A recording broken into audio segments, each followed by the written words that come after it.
monam and then they see Manchester United concede goals and then they see we talk about Varane in home corner and then they see only Varane in them and then I see only Santo in them Ronaldo do corner baby then I see this is a manager he's not been up there coaching big teams your first opportunity when you're coaching a big team now we can't have in say so a breeding club of the teams coaching a big team like Manchester United what you need to do is you manage egos Yantana pass match carry to cover Ancelotti home. Yes. Or managing big stars. And he's able to get the best out of them.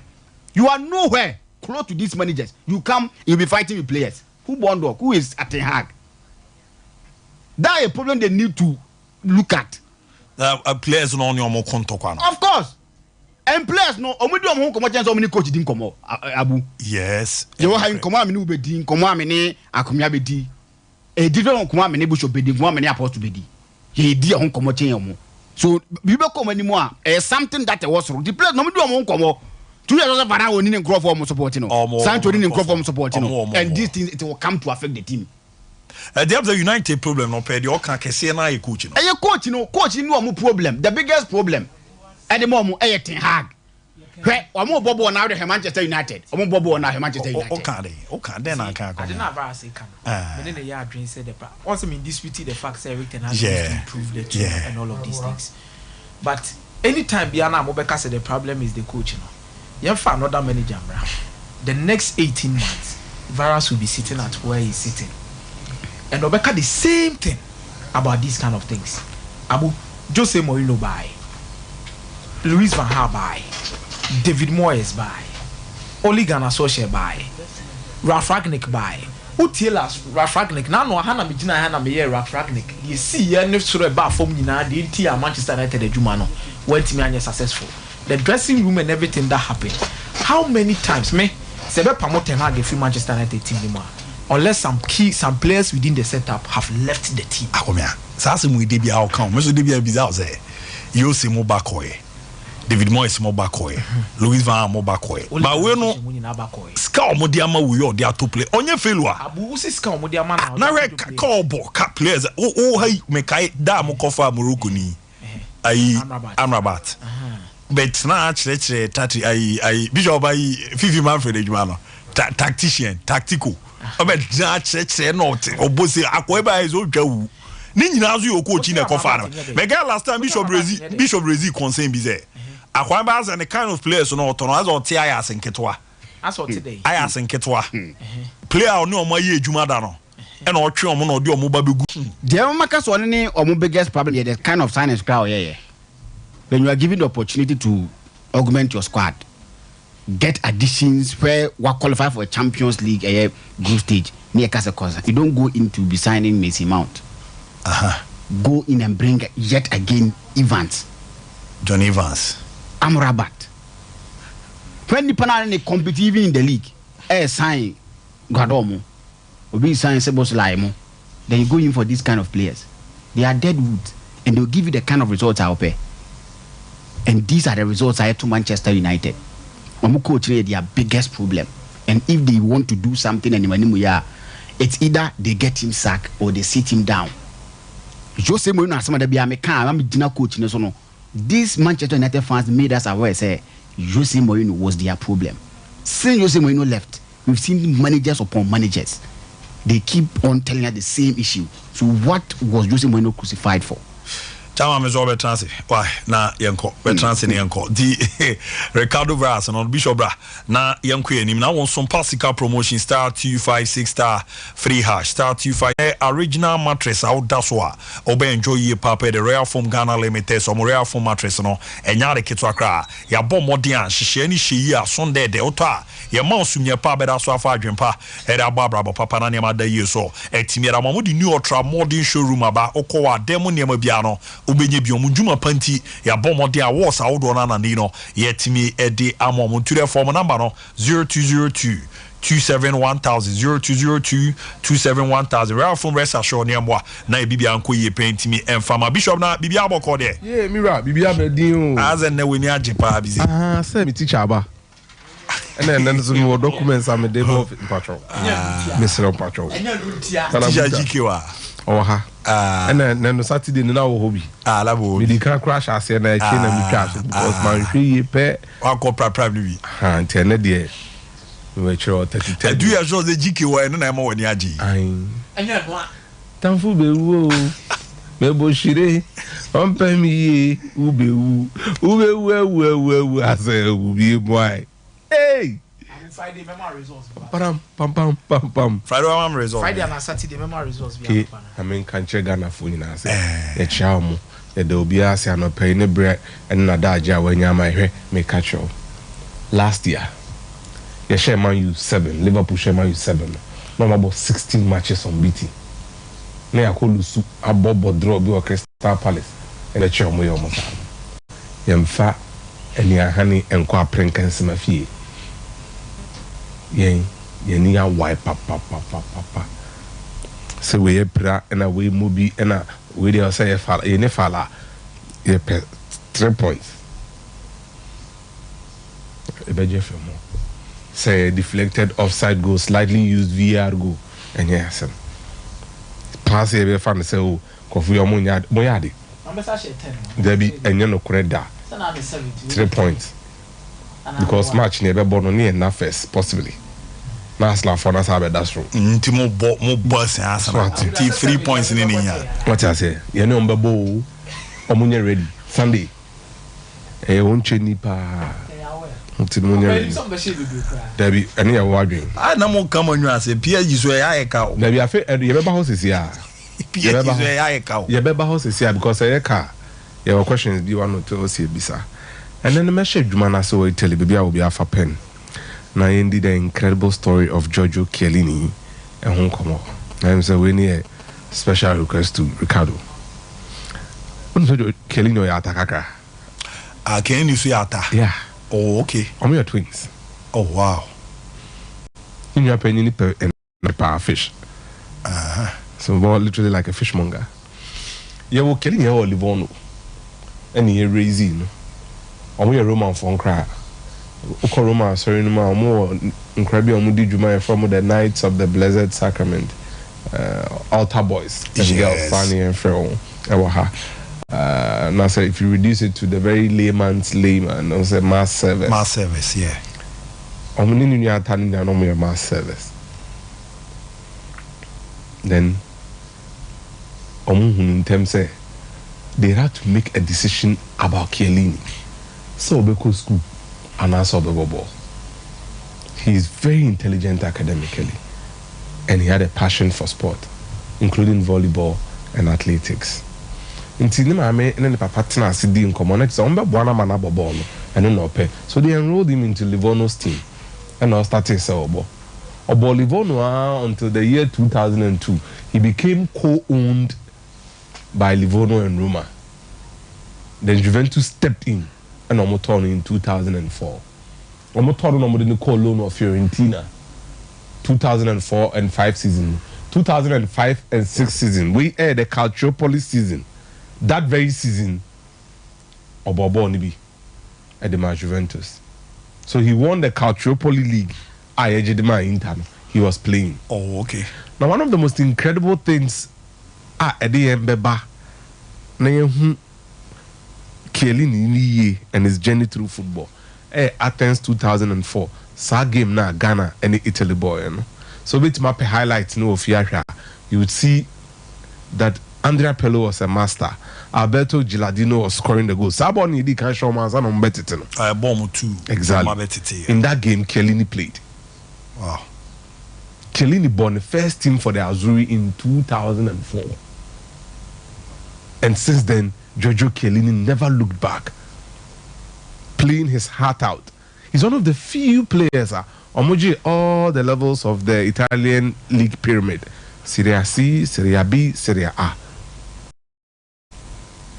Now, Juventus call from only Omo call from Omo buy only Omo sign buy. He was part of the team that won the 9 consecutive league titles with Juventus. He's seen it all. Wembley. Yes. The first football game that was played there, between the England under 21 and the Italy under 21. Clearly, manifesting in those teams. Nipa Mionua, I still remember to date. One, Matt Derbyshire, no Blackburn. Yes. Only Leroy Lita. They played for England that day. And at the back was Giorgio Chiellini.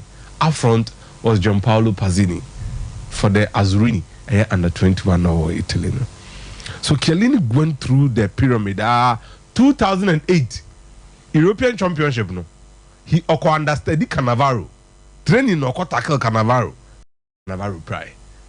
So Cannavaro into my on tournament. No, up stepped Giorgio Chiellini. Only Christian Panucci and a neighbor. Omoni France, Omoni Romania, Omoni France 2-0. He was in there. Now his moment of glory with the Italian national team, by in that quarter-final game against Spain, on board penalties, Spain for the penalties, Muno. Yeah, the David Villa and Fernando Torres, who were in form, man. And you see, Chiellini, one of his biggest attributes as a player, man marking. Quickly, see a Bobo on the Casa, Chiellini never young word, Johnny. As a member of a back four, he was on the left-hand side. And then as a member of a back three, he's on the left-hand side. On one Casano Obo as a left back. Yeah, we all my first time I mean who knows. It's a U21, no boss left back. But Oko Livono Nankasano a midfielder. Wow. A Chinomoy and left winger. No Monsieur Ombra left back. His man-to-man marking, his ability to read the game. And Yangwa the jack in that armor of BBC, the famous Bonucci Bazzagli Chiellini partnership, no, was the same Chiellini guy. And the Chiellini saw the ball not bury. He's had a fantastic career, culminating in 117 caps for the Italian national team. Oboy 2008, 2012 final, no, Obobi, Confederations Cup, Obobi. World Cup 2010. Oh, then on yeah. But then whatever has a beginning has an end. Oboya the PM or US. Ekobo MLS nekakra. Nemum Giorgio Chiellini si baby edruno. He telephone say arrivederci. He has to say bye-bye to football. It's something he's been doing for a greater period of his life. This guy sitting here has a degree in business administration, has a master's in business administration, both from the University of Turin. In Pacho, the Empire now be catch Chiellini BM. I mean, what would you tell him about football? Nemum, life with priceless lessons. So usuan in tema a bow ma ultimate ase ehun yo meyi enso. Mira, one of these priceless lessons we are talking about. When the book are on what you must see low Giorgio. Now, anytime book will be I refer to page 62. His comments about Felipe Melo. Yeah. And then Mario Balotelli. And the controversy be brave by. But when he had the opportunity to speak on that issue, he declined. And yet the Biani Kasa. I told the Biwa, what do you mean? One Kasa for any firm sometimes take the decisions. That's why he's mentally strong. Giorgio Chiellini. No wonder he's doing so well on the pitch and doing so well in the classroom. Yeah. He's one of the players I would love to see him become a coach. Because he's very intelligent. And in that book, he chronicles what truly is a special journey for him at Kagra Chiellini through the pyramids of football. And when we say arrivederci in Italia to him today, all we intend to say to everybody is that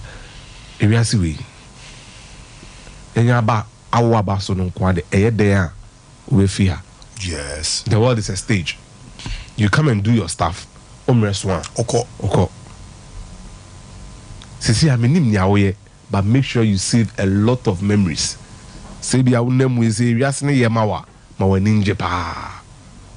Because it will get to a time, it won't be like that. You would have to fall back on those memories. A lot goes into play. But there is nothing like fulfillment. It's a football no bury and so bono. While body Giorgio Chiellini is fulfilled. Oh. He's very fulfilled, both at the club level and at the national team level. in the okay, so there they are. Oh, okay. We're very identical twins. We are identical. You know, Arrivederci, Giorgio. Okay, assembly it here. There is a genuine possibility that PSG could be out tonight. And yes, sir. Annie. Edimpa. Wow. Now, my pump at the same time. My pump in our corporate. Ramusu. Pa. Now we don't need the anointing from Buyet, or Mohene, or Montimi yet is there, or one or more way. I buy no. Atento. Halil Atento. Or I know almost a sound. Jeff, Vaz ever grow to you. I'm on a hard about come about enjoy. I would cheap with it. I am a son of Muno. I'm a born one. A pro, Baza Bakumino, Babo Madrino, or Nunim Bopa. I come here.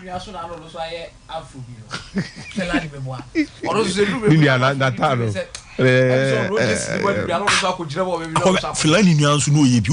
Who's a one near Bonafa? One answer to Obralo or Kofi or Jesse Lidiano. No, Bella Bishop's ideas was a galala, Bakuya center back, La Bakuya striker. Ella center back the red card suspension for next game. No. Omo Bobo na striker on Ube Jenny Mwashiguno. I be Jinetri we defend it. I say, hey, quarter, Nasa Machine Boss or Brano, who lives as a quarter low, low, and this or just suspension. I will have a little bit of Bubo.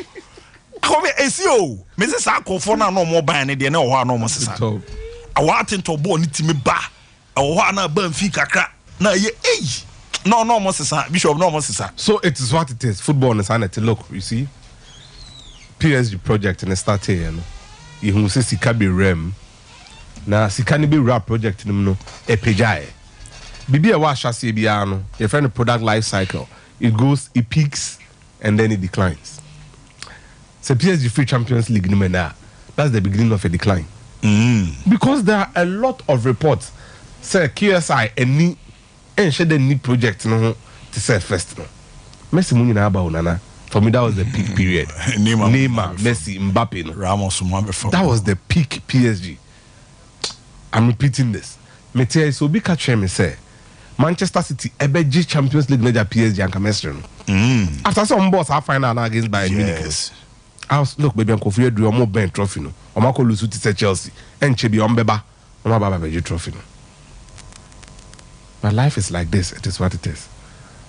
Now, how do you approach a game, especially on the counter? It's so fluid. I come here by non gettings no free. I'm going to England. You crab. I could be soon in them. I'm team. So what do you call this? Yeah. Sade Mimfa, say Daniel Marlin Mfa, Marco Reyes Mfa. Oh, I'm not on Gittins be all. On England for no one. Yeah, no, so Jamaica for no Marco fan. Or Fabon and you get it. And right, me hear on my press conference, everybody there is speaking about Mbappe. He's the biggest threat. Whatever these Dortmund players can do on the counter, Mbappe can do and do more. I'm not qualified. I'm not qualifying, I dream. PSG will qualify. They qualify. Mate, medasi. Team Mama Queben about Yenin Komo Kari Seveches or Mazubena, Bibi Abo Code. Boko Babu. Muzeneso, Modena, Bibi Ashe. No crack. Family from where Simadu. Then Lupai the Obu Bass, there be a wedding. There be a family from Simadu. Abu Medase, Ewo Akunya, on the Amami. Na Mede and Japanese is free as say, Emma at for any tea for you, any Ghana for you. You nupa, a wood jaswa. Eboa dasa, eboa foforo. Your friend of Zahara Mister, Zahara G capsules, Zahara man capsules, and Hindi heba Mister. Hong Kong and your baby sum and pay. Into the form Mr. Nabre Netieme. A yana in Wasambia case, I'm a no one saying yadi. Into the four, the new pay would just see Nabre Netieme. Na ya the year dra, your friend Zahara Mister, and ne Zahara G capsules and a decaying. Said do way a year dra. What's a odophobia unya binom? Dainty na make us ha. Ayana odophobia wa or weak immune system. Boss on unqua, the bia ware no phone. Boss a bibika crebi na oyare. Se adia a ye o ya unusu effort ka crebi no. Boss on unqua ya no whatever na or teso. Say your walking distance ka crebia o nante from her. akɔ anase steps kakra bi a obonsa ofro no ɔno nko a ɛyɛ na ɔte so na ɔte brɛ ɔdɔfo bi so wɔ hɔ a obonsa weather no change kakra bi no obonsa cold nketenkete eduranu na kata obonsa ɔda so a na ɔbrɛ ɔdɔfo bi so wɔ hɔ a obonsa onya infection a obonsa edura yɛde ma obia no ma all recover a ne ho tɔno no ɔno nko a eteki the same eduro na eduro kro na ɔno nko a obonsa onya ayaresa ɔdɔfo wote saa edura me kamfo dia ma wa ɛbɛboa aboost immune system no amonya ahoden ene Zahara mixture ene Zahara G capsules bema bi so wɔ hɔ a wate ennam yare bi te se gunu ama ne bema no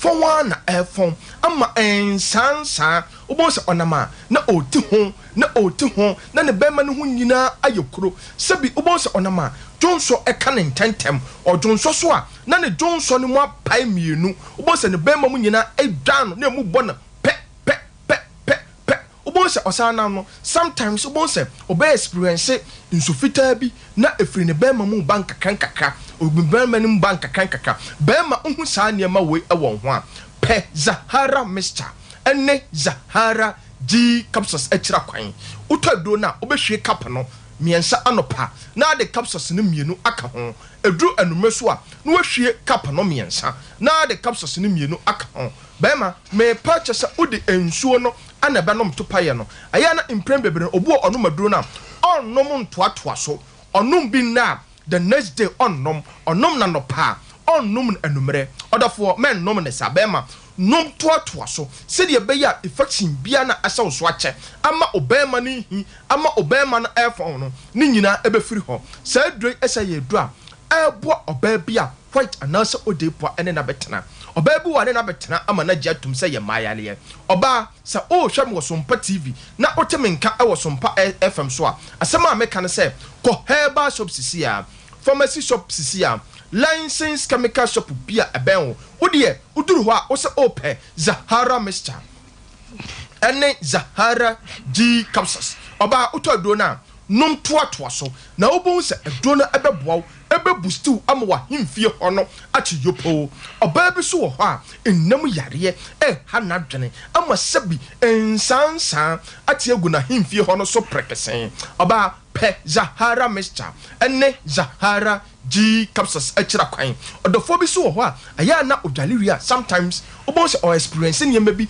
se ayese ne ho keka ne nketenkete na ayese de nyema bi enenam ne ho no waso adura ahwe aso adura hwe saa de we enya ho enyai emfiri ne ho nko odofo pe Zahara mixture ene Zahara G capsules ekira kwan oba bi so ho a onya ne mensesa flow no entimi emmeye oba pe Zahara mixture ene Zahara G capsules enu ne adura ebeboa a menstrual pains bia wom esaba boostu ama oflow no atimi asaye den abaye oba bi so ho a sebi na tenka no ewo fom na tenka no ewu kura oba me kamfo Zahara mixture ene Zahara G capsules ana dia ma se droi esaye don wo so a se osa pa hawadwen odofo mesi no buna bi wom se osa tetewo se osa ma unya honka aduane nto yem anase aduane ato yem na uyem edwan wo odofo pe Zahara mixture ene Zahara G capsules ekira kwan odofo diafo na mesi ebia na nkomo bi wo ho anase upeye ndo ebia ton odofo freyensisi ane enu nkomo 0246 34 83 34 0246 34 83 34 0248 56 93 35 0248 56 93 35 odafo yadru so ayefre no hindi herbal mixture sa adre ayadru eye adru me say se ena ope malaria fever adru pa ebo adasa ebo afoforo pa dia odafo adru ne hindi herbal mixture odafo bi wo ho a etridi mmowa no ama me say nipadua no adru numra na ne hu nyina aye hyehye na nanum nyina ato ubosa na numu nyina aya nyonyono na aposo eye ne ya na asa gya no tipaye odafo otesa pe hindi heba Mr. Echira kwan enu ne adura abeboa ama wonum atimamu adidi amoye fe asipi esita egina so a ade chia no pa ubesa etimi akoye odwuma odafo bi so wo ho a typhoid fever hanadwene typhoid mo wan abetra no so a waso adurahwe ekwa na asaba ubon se 6 months time ebu 3 months time pe na typhoid mo wan no de ye no ama sometimes wo se ne body temperature no ne ho nyina aye hyehye na aye sade no bofro no na aye sade ni padua no ye no ho ye ne basabasa no na sometimes ne nyina aye cyber back odafo otesa me kanfo hindi heba Mr. Enedi amam ko heba shop sisia pharmacy shop bi a benwo license chemical shop bi a benwo o se ope hindi heba Mr. odafo oto adro no cab keto ahye so obehwe miensa anopa miensa awia miensa anumre odafo nom toa so se adro wei esa ye adro a ebo odafo bi a high blood pressure diabetes hanadwene aya na odafo bi wo ha diabetes mani ntimi nda anadwo ma no honto no ubon se obu a sometimes eduro numre a na ayese fifiri bone ana ete no oda enna ubon se sometimes osole so a jonso na ojonso ne soso tia na ete odofo fa hindi heba Mr. fa ka odi eduro bi a wonom na fa manage o diabetes no odofo bi so wo ho a imprem bebre no adwuma wo ye no oye adwumaden ogina awiam che anasa adwuma wo ye no imprem bebre no oye adwuma wo gya ho odofo pe hindi heba Mr. na dia nom toa so mame na nipadua no ebenya hoden asipi asita a ade cha no pa osa betimi asore atoa so akoye wadwuma odofo yebekọ ye adura ye fe no Zahara man capsules say adura we eye adura eye memeduro kese a ebo ba ma bi a wabo adabrijo bema bi wo so a owo weak erection say normal erection o say bema no etimi sometimes actually just ejina so etwa 90 degrees no bo say ne bema no say bi esini trase entimi empija ne mu bema pe Zahara man capsules na fa ye waduro bema bi si wo ho a sisi yale agina boso sisi yale entimi emani ndele embo adwuma a ade a wo so wo ya no ontimi nye bema pe Zahara man capsules ene no waje nkwa ebeboa bema bi so wo ho a ne nkomwa no e wo fam bema fa Zahara man capsules aye waduro ko heba shop sisia pharmacy shop bia ebenwo o se open Zahara man capsules bema oto aduro na nomono mienu anopa mienu anumre bema nom toa so de bia meka me say unum aduro na Zahara man aya natural herbs enti man num bi ne enka say 3 days time na abenum wo de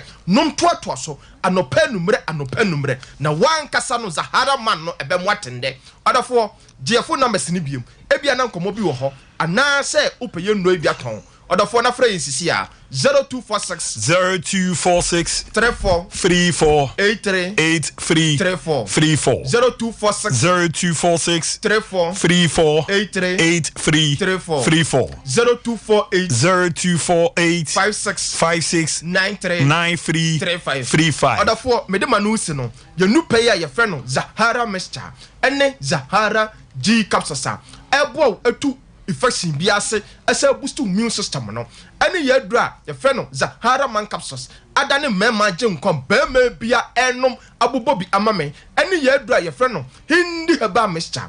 ebo bema odofo bia malaria fever typhoid fever high blood pressure any diabetes ye no pay omaimu herbal shop pharmacy shop license chemical shop bia ni bia ofa bia ye to aduro bia ye aduro bi wo ho na odofo tobi na onum aduro na obeya danse no waka se charistic edono eye bedase aburu Altiti ano ye kome kokudi e kai Steve Chesoma so ye seroti no Zahara G capsules and afi Zahara Miss Sharon afi so no hindi heba Miss Sharina abeboa na we gina na so na nema koye pa etimi da man Zahara man capsules be ma ebeboa obema twa djuma be ye ni kruma no nkofo hu medwane me ba na maba be me first draw no ti Sompa sika promotion star 256 star 3 hash star 256 star 3 hash ba ko 5 Ghana muntwa mfangu me ba ya pe me ya me draw na nsa na akona GPS twa no ato aso de amamo nti ya dan wo ya ba pe de akibia be remedy amamo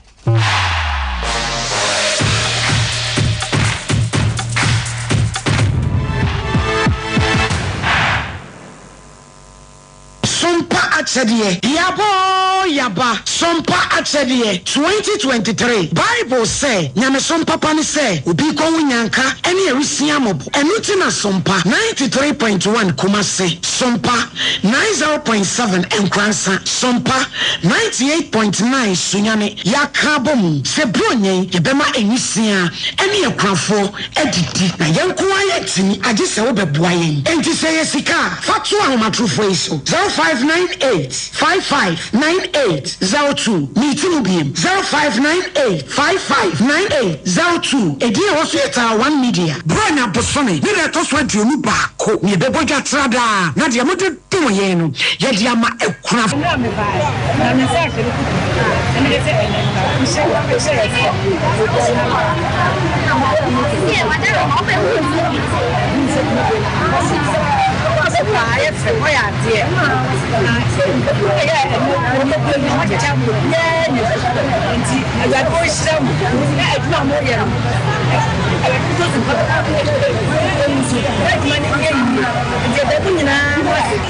Sompa fabi amuye woni nti ko hwehwe mu so efi se je muye ye je se bi sija se le fa se fura kwafo enyanka eni bo omo ni bie so ne kra se omo ni bie ye bi ni fe and so mo de afema mana proso everybody won shira mo Bible si bi ohu platform everybody go be shira so mo ku platform everybody shira mo anu kese papa mso obe mo kese pa amen na yesika na yetuma so a wobetimi de aba afenso se niema bi anse ye ti se mo ene yanwa so a yebeje mo a mo ye bi afie twem no emu adanse de die mo amunim Sompa akyede 2023 abusuafo yemfa ye ho hyem na propose prepa obodu ponko mu ye nyankopon obeyiye wiye Sompa akyede 2023 ekunafo ene enyanka ne so wo mo betiti. Hey, Sewa, me watch you. Me and Anna may be so quite brutal. Kwaku, afraid I'm in the call. Then cut our cranny. Hey, and you make connection man for Dinko for secret when you're telling the Musan. Oh, Express Group had diamond. I can't wire for. Open so to Quanco Siandia. Express Group do be call mind to say Canada, US, Australia, UK, and Germany. Say a tour and as a visit in Sua. Express Group do be call Dubai, Canada, US, Australia, and Germany. More person to Quanco Ye Jumansu, a bit Midwako Dubai, Qatar, and as South Korea. If you also want to take international tests like SAT, IELTS, TOEFL, GRE, GMAT, they can help you pass easily. They can also help you secure a good job in the UK. You should make sure you Kumasi, Asafule Runabout Accra and so Omo Nation First Light, Tema Omo Community 18 Lashabi Girl Filling Station. For more mature for ISO 055-555-0067 and 0249-000448. The ones that now from toothbrush no. Why and toothbrush no. You Ashford. Nah, you deny Ashford dear. That's so evident no way. Oh, that the evidence, babe. I don't need Ashford toothbrush. Oh, sweetheart. Ashford toothbrushes no. You want different types. She, I've been a day I'm moving. Hey, Ashford Princess. And I'll drag you the so hey Ashford Galaxy. Would you know Iran so hey Ashford Evident. Media so hey Ashford Executive. And now my media no so hey Ashford Friendly. That Ashford toothbrush card. My dear, Ashford toothbrushes are who do a dear. Eya papa, eya moto. Ne to me bow do domi ye dani bia akwashishaho. Ashford Prince, Ashford Princess, Ashford Friendly, Ashford Evident, Ashford Executive, ne Ashford Galaxy toothbrushes. Eya Fibo Ventures na kofabe daso. It's 0241 545 646 and 0200 600 934. Ashford toothbrushes. They will soon need. Blakojo, what badia? Listen, me muna minari wadam foe. Na me to me no. I feel it's not canny home. I said, what a wood jarukun. And it's why better sano. Who can't tell us I can be pair or buff for her babixa, Ebreno. Or buff for her bamista. Any he been them. Me so grassa. You know, be more go. Kwaku, net is saying, and cool ye bro, Jamie Widium, yemmy pan, and maybe problem on our come was some no, and no be pepe. And I make us a mediano, me no or buff for her babixa. And I'm to seeking cake. Sissy, Missia, no me chashi. The wife grand is so muka crack. I told da no so ne dia ba amenkwada no era ho basa enti obofo heba mixture no de ye be hia ne ntampa oh munye binu mu abebo am pa with the turmeric garlic go to cola and ginkgo biloba turmeric garlic wo mu ani e be papa enubra wo mu nti amwodi wo mu akasa aduro yi enye ma apemfo abata wo ma manufo ne nkwada wo nyemfi edumienu dodo a last chance herbal and healing center pram 52 pharmacy Kaswa Obom road and a pharmacy in herbal shops one contact is 0574 353 707 and 0531 541 755 or Bofo herbal mixture FDA aji ejedi nkrato yatum. We are back, bringing you the latest lineup from Betway. Betway starts strong with their front two, with Free Play Friday and Swipe Bet. I'm not so mad. In the middle, you've got all the control with Cash Out and Build a Bet. Plus, with Win Boost, you can boost your sports bets. At the back, they have Smart Picks and the Partial Daily Jackpot. You always get way more with Betway. As you want to see.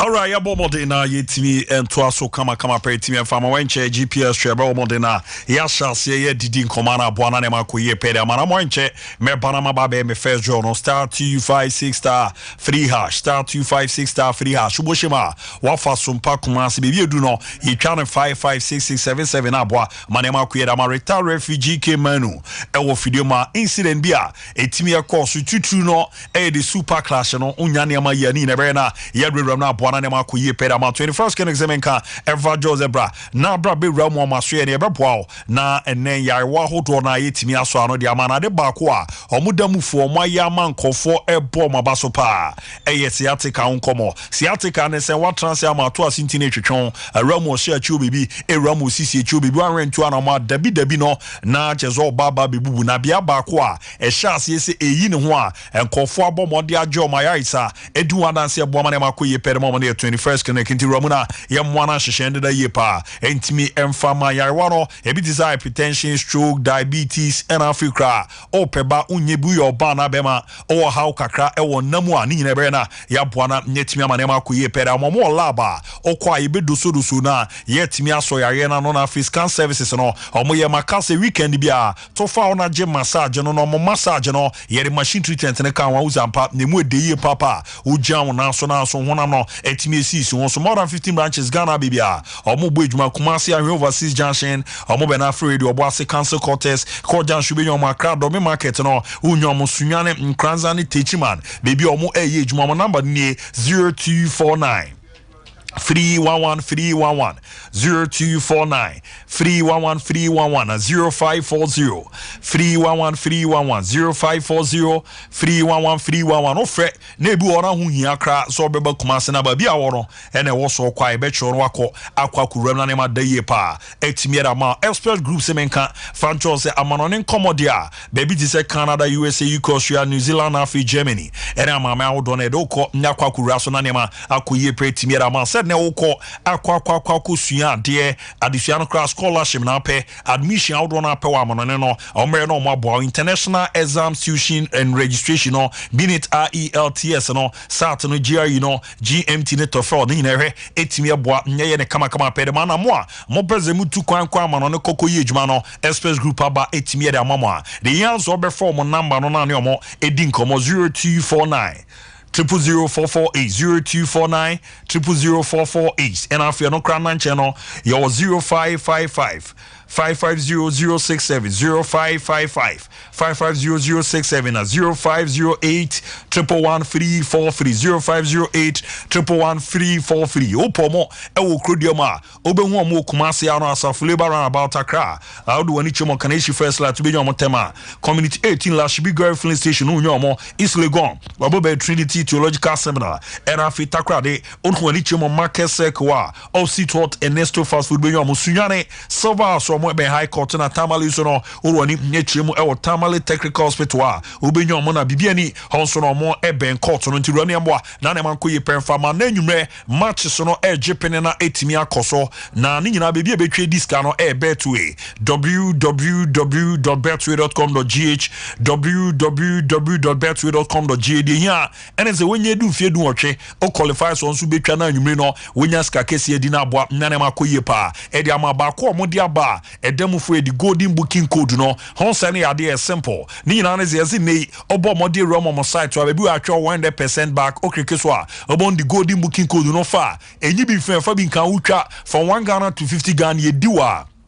unya osika ne back na mum no onsu di a unya sika bebre terms and conditions ya dia omo apply no omo dwuma di ni Betway bet your way na mboa na hyehyɛ no enko ye kama so no entimi emfama na afini ya so se ya na ye bɔ modern afidie ma ye nyina kan hubo ma dwuma di ni edi anye nko a wo fi a wo hwɛ wo wutie no onso wo akwanya so obeba be kan ho afida na nkɔfo bɔ modern netimi eye afie twa mu die ni bi no edidi di adanse ase nyame abɔ modern ahyew ma na mu ni nyina sompa kyɛde no was ye nuanom maame ne papa film no ye mom anije na afia maame a ene ni kure film agya no so na anije no ewie penti me patwa bia pono to zeniama bi ti se emo anwa barietin tomato sardine milo biscuit any die yeye no o de be som ne nso ne yada wase nye no nko ebi ti se ntmantade school bags out on a books pen and afia bi ti se bed sheet shoe out on a toothpaste ne brushes out on any seminar ni nyina de ba ne ba bra me be gene no so no yetimi ada wase na me kaze bia na chichi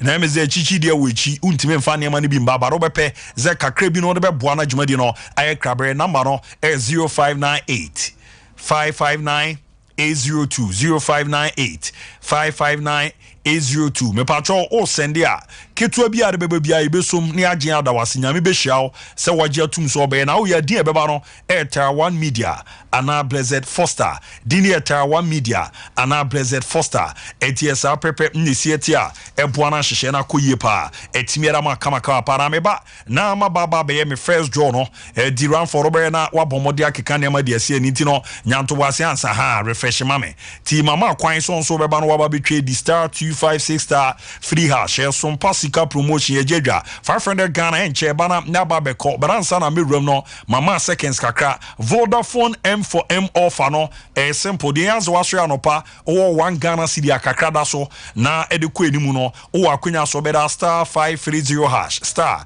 530 hash oboze bebie etimi da bebie de mawa obo modern ade obepike no ye bo modern etimi antutu eni ye no na jeze unya data be yusu ache ye pa na ye the minute so etimi aka we Vodafone ko a na chance no benya nti Vodafone made for me offer Vodafone M for M offer no eno ana na ye yusu Vodafone no ye yusu ebo amane ma da ye pereme Vodafone further together na abo na hyehyɛ no akoyi kama pan so etimi da mount run for the romo na menye me first draw na sana Ricardo Vara Sabana wa baba beto so etimi edi amaye na ya hwese ne nema ndisia kontimon peke emfa mame na me nipa wa bomode etimi edi ne kane tunzampa eno na eba kama e try so sa no ntiboso ne hwere na no tipa zeri na ye nyane ni 0597 855 final free ni dia na edisie 0597 855 timum pick me na mehwe emre etoma makona menwe na nakọ akudi nkomo na aboa na hyehyɛ na koyie pa etimi edi amamo ntino store onzo wa akwanya se wandi we no obaba modena de tosuminu no wetimi edi etimo hyehyɛ na star 256 star free hash star 256 star free hash na aboa na ebibia adeda di Ricardo baba na mobobobo so no ya baba bididi nkoma sana ma Germany ama Mickey na ono so ababa beto na Seremeke retired refugee came in while refugee assessor ene obere no de awura mu na yahu incident bi a ogiri se weekend na ayenchi wa show kakra ne che wadwen no na ode afam na ntotoye no etimi adaye kama so no etimi edi amount edimire to ma pemebo modern na me fresh win no mene na kasa akaba ko a ozo 500 Ghana siru betimi age ansa na yapege mu eti star 256 star free hash star 256 star free hash na niam adeda ye kama pa etimi di amana bibia so no etimi akoyie ti mame ko Ricardo aba na menene to advance bibia hye de abu nyame adom bibia hye ye rewra mu kakre me ze me wena ne ba na menena to aso ntude fa me ko GPS hwa na ya hye ase no ma ehu ahintasem ne niam bia editi edi se ebehwe na afa edi hu nkomo kakra abu yazama ya hwefo ne atifo akwa biem emfam na GPL extra so aha yenyanto bo ase ne abibi mama wo hu de wi anoma no enso esi konti yen starting from free match week 14 statistics epiem enso yen bet for Premier League nim se uwura mu a utimu se nyoma akoso 7 games in a toja 7 games in a sense Dreams FC any mediama omo enso take part in the CAF competitions in omo games aya mo this year games in a toja enso for match week 14 omo statistics in ba be hu de wi anoma no enso sitie 7 games in a team toja yen bet for Premier League nim te kan we na watimi de amaba na bibia enso atimi aya kama match week 14 statistics that be we match we the whole statistics in match week 14 statistics number team enso adi hu juma ma bibia enso atimi akoyi 7 games in a toja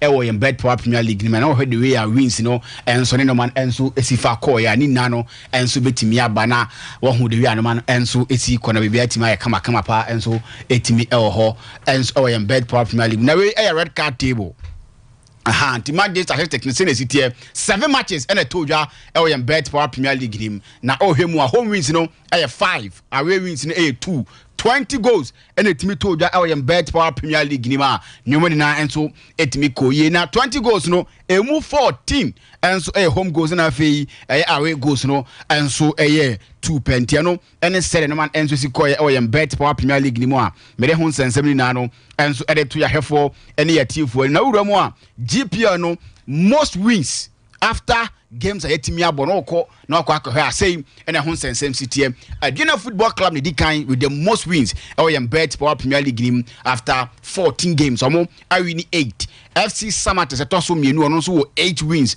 out of the 40 games are yetimi abono enso atemanto so third ono enso 7 wins Nations FC di ho ono so 7 wins Brekum Chelsea 7 wins Beche United 6 wins ubenya Kumasi Asante Kotoko ono so 6 wins Legon Cities enso 5 wins Mediama 5 wins na fe Great Olympics enso 5 wins eno ene 71 enso si ko general statistics after match 14 to uramu a utimsensem enso atimi akoso 120 matches and the abonemo channel so say your outstanding games 6 and I'm say Mediama any Dreams FC Bo Africa and omu games aya na etimi postpone de abe outstanding games ay betimi abo e de free ho na yemmo no 120 games and etimi atoja home wins 64 away wins 22 and after ubenya draw games 34 now out of the 120 games ayabo 234 goals and etimi atoja 149 home goals and after 85 away goals. First half goals 106 and after second half goals and say 128 and after when your own goals mienu etimi atoja yen bet for Premier League now ram penalties are etimi atoja yen bet for Premier League nim after match 14 penalties 24 na emu 20 and etimi ato atenem na afei emu 4 and so etimi aton chen yellow card no say na sitie 428 yellow card in 120 games na afei 22 red cards in 120 games and yen bet for Premier League nearbo red cards and yellow card hun sen 7 de yenko ni ehwe table no owo ma di red card dodo pa yenko na yentimi hwe de wi anoma no enso si kontu ram GPL red card table na say in a city 20 1 players and the red card na 1 coach and so etimi red card ko na kwakusi 22 na uhemu a straight red card no 6 and afei second bukabu offense a twas man red card no and so just 16 na timo odi kan a waje red card kese no Legon Cities in so atema na afei Great Olympics omunna 3-3 na oba second position na Beche United and the Mediama ubia and so etime di mienu na Gold Stars Dreams FC Brekum Chelsea Asante Kotoko Nations FC Bofokwata no Wieotemele United Heart of Lions na afei Kawela United obia enso etime red card no mako no ene sere no man enso esi ko na match 14 ba na we no omomje man of the match award no say and one who sends Seminole and Sia Bobo near you be say match na boy or no pa and a born homodin or her GP and MVPs now and no any said ye is it America who sends them and so team the actual Prince Aquasina kind and my nation service against a General Football Club or no and a G man of the match and so Eddie Tiamo and the former club G and so the Tom Sounds not TV Mukola Dese or no and so J Edema Santa Kotoko Abra Asante Kotoko and so Ebo Accra has for Kofi Bar AJ Edema FC Samaritans against a year Heart of Lions and Afi Benya Samo Atakumi and Ejima Carolina United Wabra or Monsoon Swateman and Switch me boy calling Samuel J Edema Brekum Chelsea Wabra or Anso the Great Olympics and so the boom Nafi Nicholas Mensa AJ Edema Tima your friend Legon Cities after so mo Enso and a team my friend Tamale United Real Tamale United no and Switch me boy and Afi Imono Avonyo Jima Bechem United Abra or Enso and Accra Lions and so Timbenteno and then Simmons with free bar made air to and so Ewo Jumadinus now I am top scorers after match 4 team Rantia or my bomb wedding I shall go to the partner Senate City a Brantia friend Isaac Mintao Sinakai Edema Adriana Football Club was 9 goals or Gaston Okra I say 8 goals Steven Amankuna I say 6 goals Abdul Manaf Uma 6 na fe Frio Usu and sweat my 6 goals and then top scorers no one and someone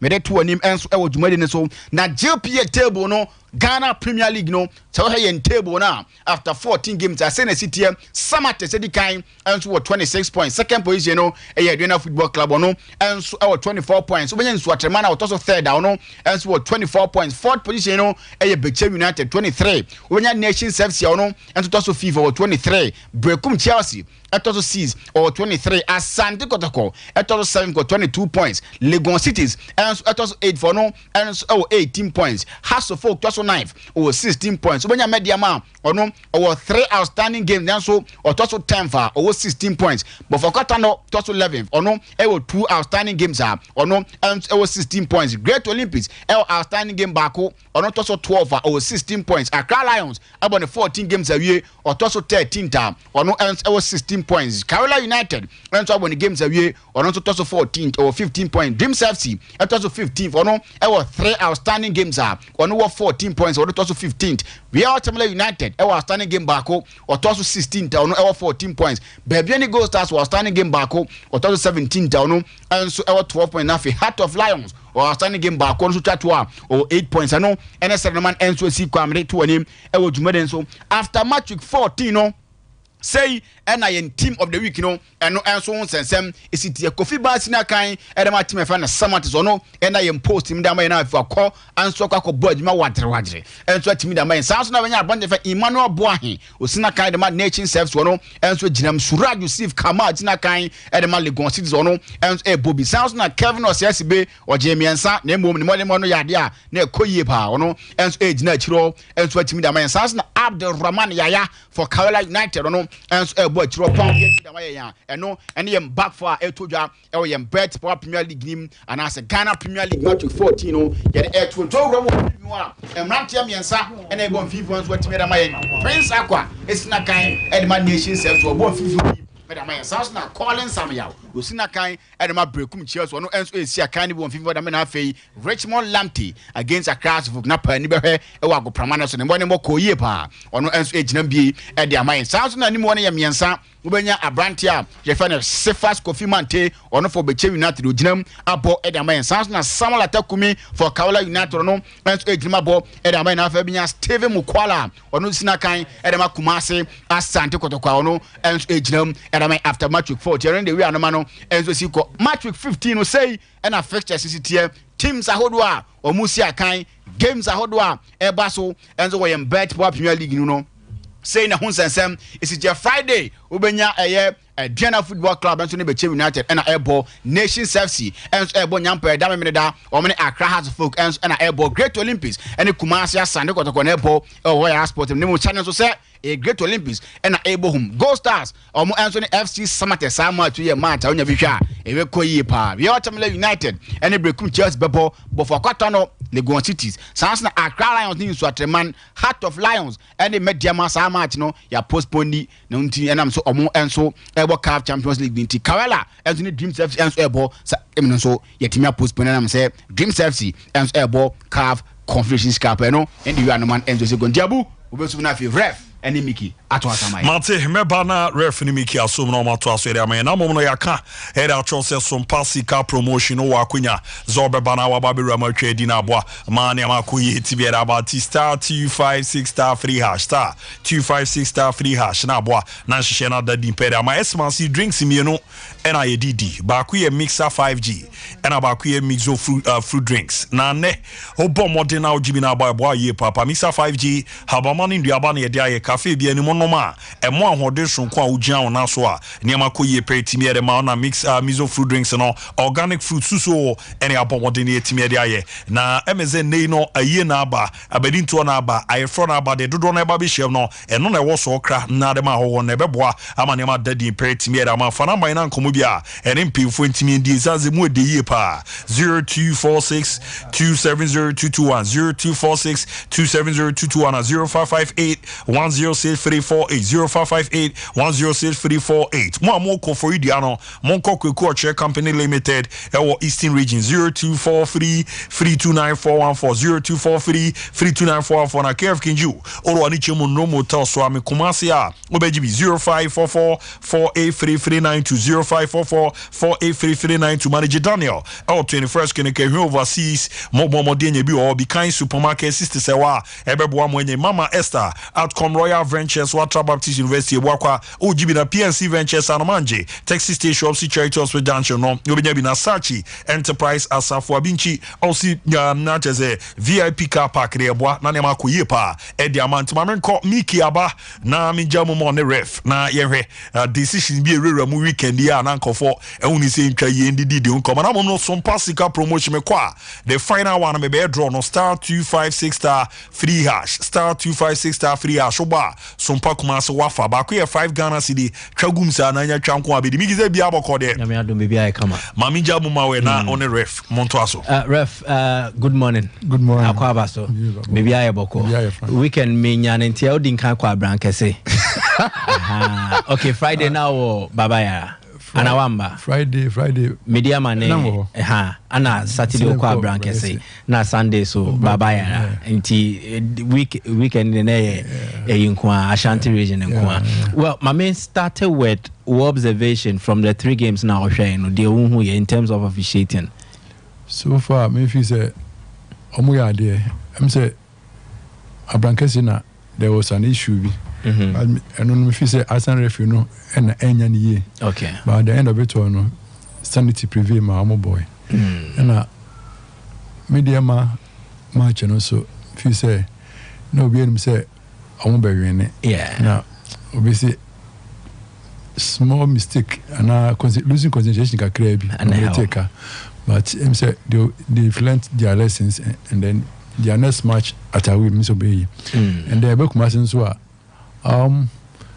so it was one of Kotokone has match and he said na FPA okay but still there was an incident from the Assam referee Tiano and Ebemu and then I monitor Samates and then Heart of Lions back when me say at least they started with Samates or supporters okay Ubia onim Summer boy and we know Samates no more fair division no their behavior supporters but Nyamada Roma Amba Premier but if you answer about qualify cry no we're able to meet them explain a lot of issues to them Saka and then the management and then the MD of Samates okay you say Sudan now supporters not here so bia uti ya so omo ansa na be start match bia no omo wo megaphones a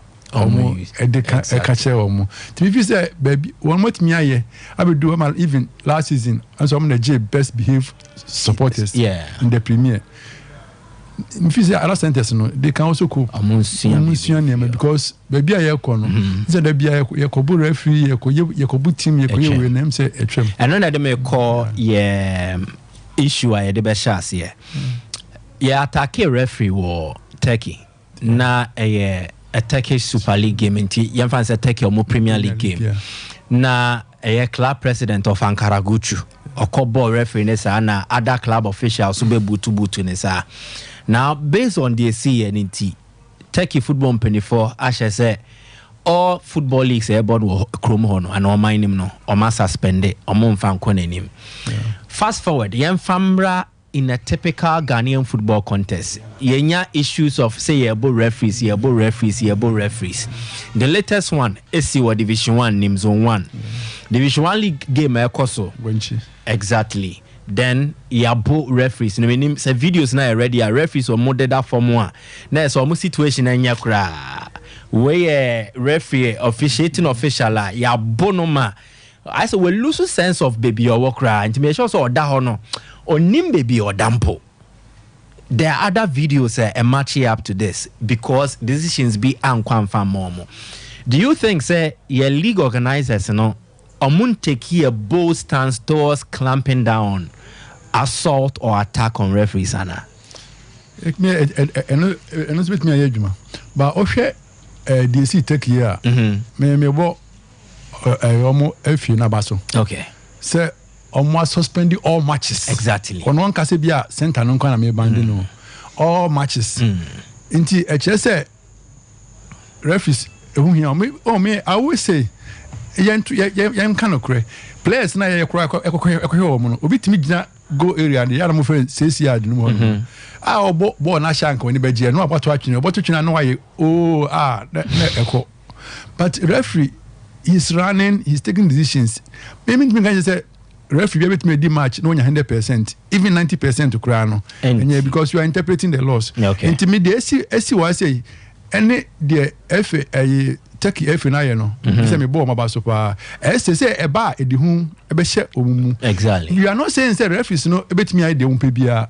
Enti na mra ho no no. Ha say FA no che say BBC a don't attack the referee, don't do this. Just write to the FA, they will take it. But heba idea coming who was and say, yeah, this is near na check. Because also me can say me ko temele Kala ne bofo match. Okay. A referee collapse. It took a long time and say na omo decision neba. But to go for ball match, omo ne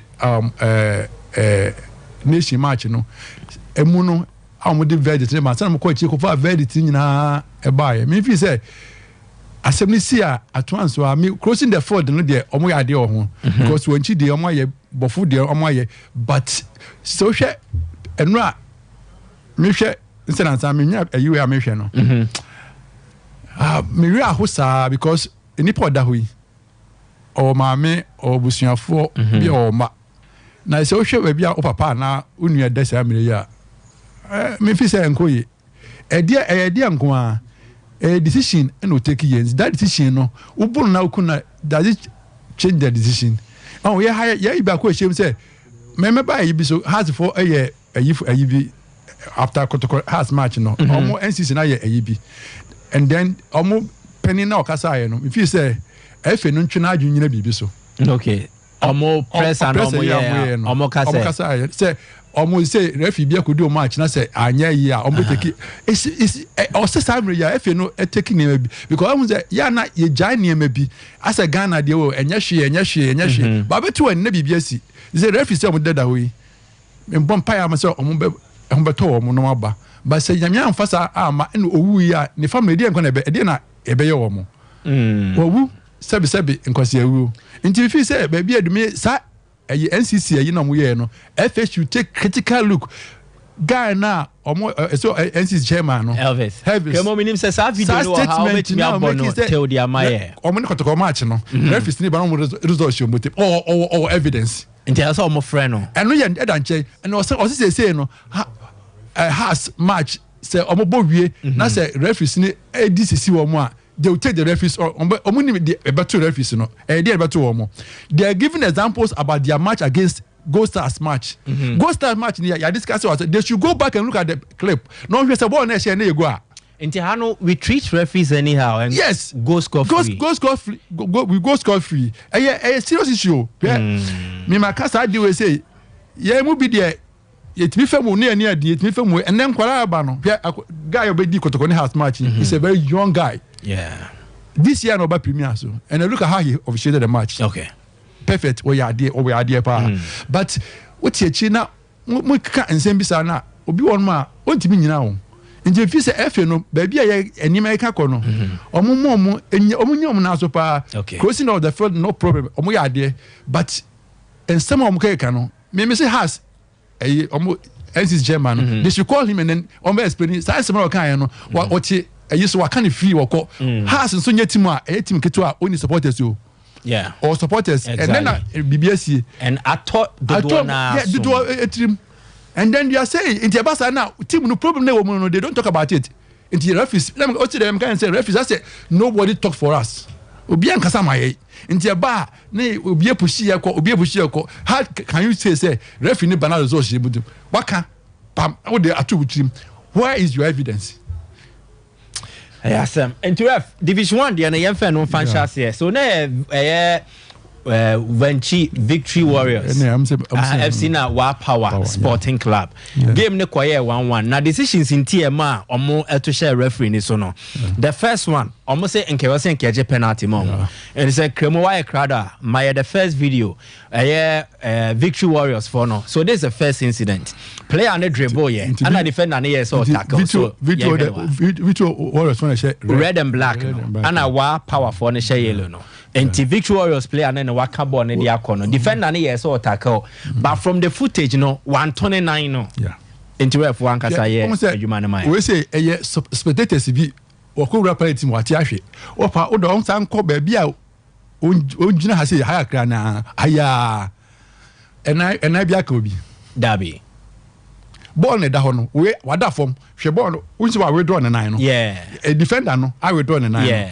into the almost ka kra ni hwe almost wa kra ni hwe se nane kan na nti ekọ ne nim sa ne nine de tia na tia nti we say na ebro mbo referee no omunya ehwe clip no say referees no take a good decision and say wrong decision say we na ye ho adwuma emu twa no rosa but say ye hwe was there any contact dabi well bra penalty ran to simulate and a referee no I say this is the ayiba kwan ya na msmeka or referees no office was simulate the law says 100% no contact should be a simulation the player yes and my yellow card if you are sure because next day be match they should try as much as possible to get what to the action sport so action sport to go say we simulate you give that person yellow card into the yellow card nka we can bow they say obi ohwe bibia nim say o metete station be bro so tie presenters ni bia sem o kan na penalty aba na yanya na se ebuna wo se utu ayi wo craft na otu monefo into o mo hwe no o mo hwe adene ye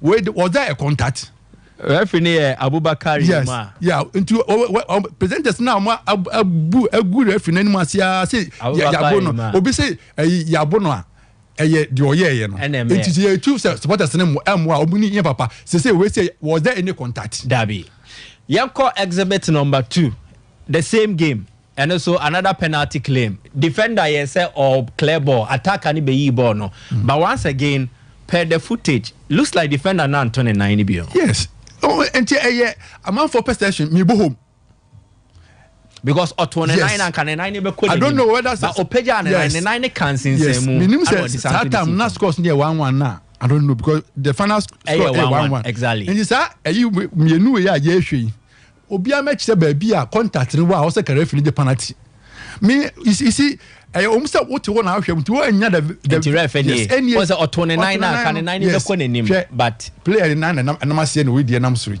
was there any contact and you can say I say yenya obia emoa obia nka bi maye and then when you hwe we ya the law ain't fan say contact by konye fa o ma o cheche mo ne say o san komunya penalty miensa ya claim yenu ya the final one na exhibit number 3 kremo yanko ye nim ne say cross ball be mu sa then a flick na tree defenders but yehwe footage ni now ref wan kasa interpret based on how obehu ni o ma se na esietie nti ene ye twi ball no a ball inside but it looks like a deflected off a body and then in the corner nti if you are no player on the corner nti why should that be a foul emra no na ye nim na da bia maka ye FIFA manage say nye ball e bon say bia na ye offside question ya mi tabuta mo say penalty na foul foul question mo say ball ne ko ball player ni nsa ana say player na de nsa ko ball no say ball no ko ball player ni nsa after na be used to say or the body near Ediana. Na say on one in Sakubomu dia no way. On one committee. But we ball we are. The player now born on Akobon. And then look at how he was standing. On searching the body a normal Jan with Janabonum and a bon Akobonenza. So why the foul? Me measure that I had the ball about me play answer. In this time, and young man saying I'm the first, so I'm seeing your penalty in you. You say, yes, or make a gem say penalty nearby. Maybe I consider penalty maybe a third one way. So third one, you won't consider say be a one say you be consider say be a one but so far as the laws are concerned, it doesn't give you the say also the penalty or the foul man because born when a free no ball no. Have you said so? And then on the media make yana presenters in no problem said they be ask me no I am and I'm more educated among fool. Stop until say me benya clip where ahwe no menya clip no bi ahwe no na me ni ebi me hu ntina me nya but me nya bi hwe no me dey presenters mo moayen kwa say mo na mo kan egu mu sa nyema miensa we free weekends a dwada air barbesi e bia enne eno bi obehu na obekọ na okasem so wian sa se me waka wie na enye sa go back na kase bia o dia me hu ni say but se me sa ko hwe ye no entesa de bia se sa nea miensa nyina the law was with the referee the no contact no e wen fa na like the third one akase bia ball no bonza na ball nsa when the man ball ko ball nsa e deflect on one player ne ko ball nsa so why should that be a penalty enti ye we division 1 league Diano Cremo yentinsim ne emra the Premier League na Premier League ne so there definitely will start with the biggest game this weekend Accra Folk against Asante Kotoko game ne baso the Baba Sports Stadium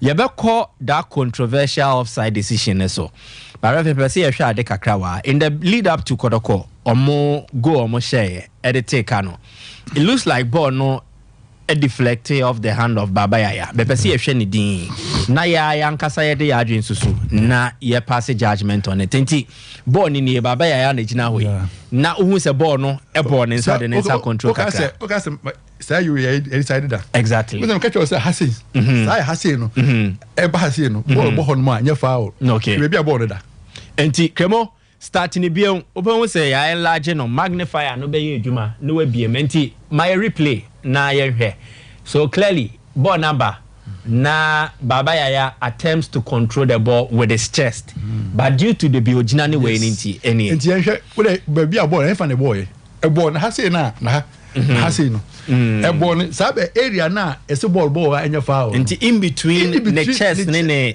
shoulder no hasi no nsa but so what here chira we say somebody obi frame me ebusa me ka asase mo chem me hu on the phone on the film me boa but me share clip me say but eye na ha ba bia ye di nka ka say hono no ball wa enye foul no ho na ball no boy so me I don't see anything wrong enti clear kemo ma footage nenko enti we ano control ya ehun sunsanso na lead to that defense splitting pass from Richmond Lamte and san also airboard there atum dia ma Isaac upon or can atum so there's the lead up to Kodoko's equalizer na yanko Kodoko second goal no mo share no ehun asema ba bebre na say no cresa nya no cresa Sunday ni ye kan ho asema ba we no ye the final nail e ba be bokoffin nim na ye wie bibia enti Cremo start video ni bion yanko the first one so this is the first one ref yen share before player ne baby odano yen check the motion and answer the action being taken by the center referee any assistant referee no it looks like center referee ne share baby abo ne one we say no baby abo no one the position no so you very good okay now my problem is with assistant referee no the manager say the BI you should be in line with the second last opponent. Okay. Second last opponent ni why any baby a mukwala da no. Once a player ba could be done aso jan line no so. Yeah. Ono need the second last opponent. Until line na ye twa no ha. Last player na line e fan mo no. Only second last opponent. Goalkeeper no dey on the last opponent. Okay. Inti baby a asa referee na be gina no onu mu ma ye offside. The assistant referee the offside. The offside position. Or no more could animu. You see, the BM can so in effect, a chess the position at that time was bad. Now, who said offside judgment of offside? No, a straight line. Okay. And the baby open a straight line. Baby Ojin, and the baby last year in which I straight line. But we want the shortest possible straight line. Okay. The shortest possible straight line. Baby Ojin, we try baby a straight line. Place ni bia benya. But at the end, they say Osenka oba echira say ko oba echira anko but say onu momu ni kotokoni na kosanso. Okay. Me wa kotokoni ni ataka. Nti nebia na adwemu ha nti say ko defending ha nti men say olusu concentration that particular time now and then me ya can say referee or middle referee no middle no olusu concentration for 10 seconds BBNC but as a referee olusu concentration for 1 second BBC and then I always tell them guys say referee ya edi match no ya a year me when I was officiating, my idea, I give thanks to my son referees. Okay. Because me they say me na me to me sign me, but outside it's the controversial law. That's why FIFA canon. They say as a referee na position no, wrong because on no fan say so share, yeah, on no fit so jina ha ohun. And they say baby ojina no, kotokoni no ya lie. Inti we say no ha. Meanwhile the referee no, good position on the ohwe ball no. Men fire in council. Until I had the message, say outside the sea match. Now they say referee. Why mistake? She may be a referee. Any baby as a referee. Why? On a referee, as a referee on what say, want me any the also on the Sasson. Now, referee no free move. What's one mum called outside? Then people are arguing. Referee, my say. So, ref, in this case, no, me per se, you shall dear Kakra.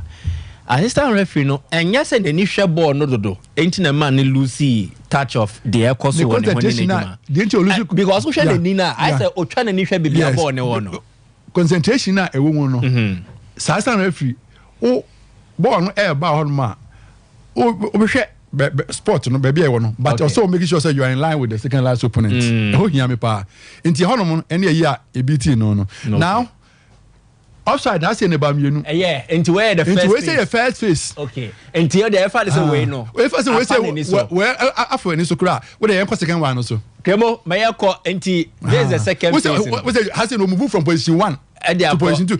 Where na we the can man sang fan coach. We the man coach na ye fa you because has here.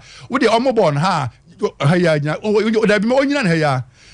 Osa coach be na ko G ball na me we so G ball no play ball na chi it is a kasa referee ma flag so was here can we present them can na so obi na chi but so what me can say because at time now OG here no TV dey be can say ye judge outside that ye the was na where was the player the player no ball no where is the player and when presenters ni bi wo kan ya no mo just say we say who be presenter be say we offside because baby o ji ball no e bi kwa no odi nkomo who ya say wa ji ball no nti ye no baby o ji ball nti me ka say asa referee nti me ka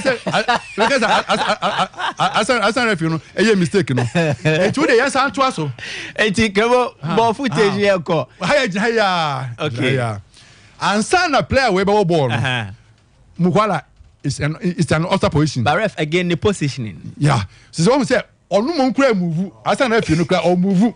So he was enjoying the action. Yes. More than obe monitor lines. We say no. Na game no ni yani dessin ejuma na oye no. Eno ni ade ba ko ewo mu no. So far as you are answer referee, you are there for a purpose. And if you referee, we will be referee no. Referee do who be bia o. Say baby a referee gina. Now the offside we question referee na. Sebi we nipa no me ka say na nchire o. Let's say because answer referee no hwe la no kra no ehu no free ba o say on e offside. So one. So if you blame the referee, then it could be a misunderstanding. And that's how I apply offside. So far as the young guy say, you show European match. Remember one match, just a single match, a referee offside. Assistant referee. Oh, I saw on my hand was Sembika. Legend bra. And 200 Ghana. Oleja la kafa microphone you man. Say Ghana ha. Referee, unim detail bia. Adano ye betra ka say offside. Shakotoko for.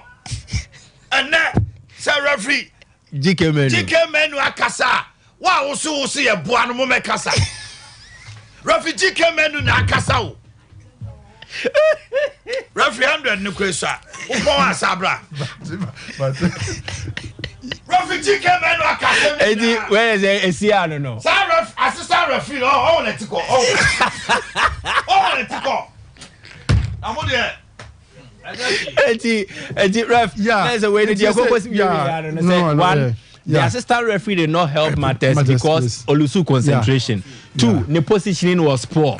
And then 3, instead of correcting the first mistake, was also repeating because that time now you born. Now Mukola at our position and a born a war go up on a ban honum into at that time or gaining advantage by being that position offside position. And Munko because say na say goalkeeper na punch man na goalkeeper ansa na your ball na Mukola daifa nti eno na etwa kunka no dem kiamfa ba ko pemwi abu Ediana nations. Yeah. And also there was this second goal yeah. Na Ediana for a free kick. Ana yan you know me entra. The acquire and say I stand if you know AR1 no.